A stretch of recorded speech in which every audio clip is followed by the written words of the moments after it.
Bonjour à vous auditeurs. Entre le survivalisme et la collapsologie, mon cœur balance.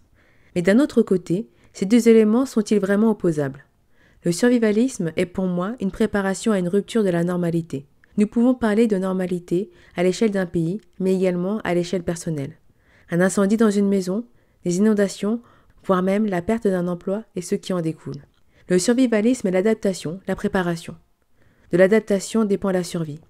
La vie autour de la collapsologie est plus orientée vers la préparation à un effondrement global de la société.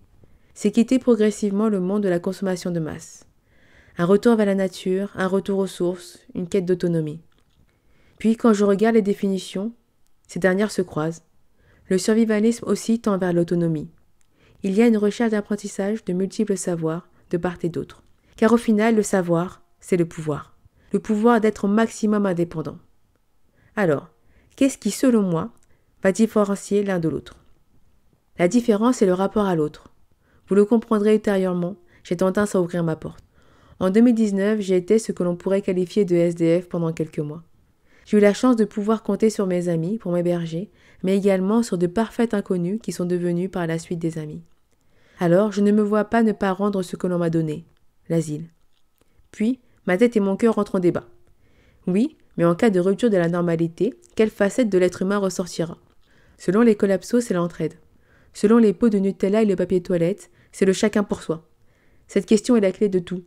Dois-je ouvrir ma porte au risque que ma base autonome durable soit connue d'un certain nombre de personnes? Des personnes qui m'apportent leur aide et font avancer mon projet.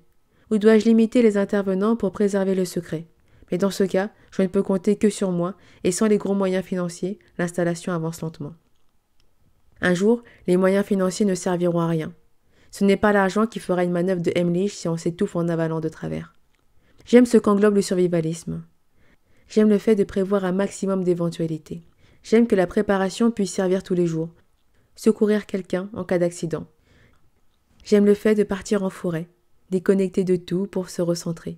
Faire un feu et s'endormir. Mais j'ai choisi de garder ma porte ouverte. N'y pénètrent cependant que les personnes a priori bienveillantes. Sur quels critères je me base?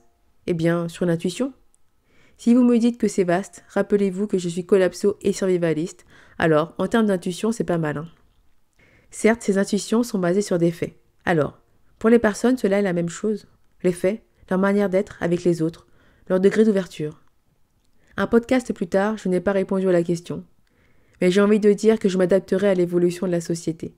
J'aiderai un maximum aux prochains, mais pas au détriment des miens. J'espère de tout cœur que la transition se fera lentement, même si je n'y crois pas vraiment. Je pense que la transition sera subie, alors que l'adaptation aurait pu être douce. Mais cela aurait demandé de sortir de la matrice.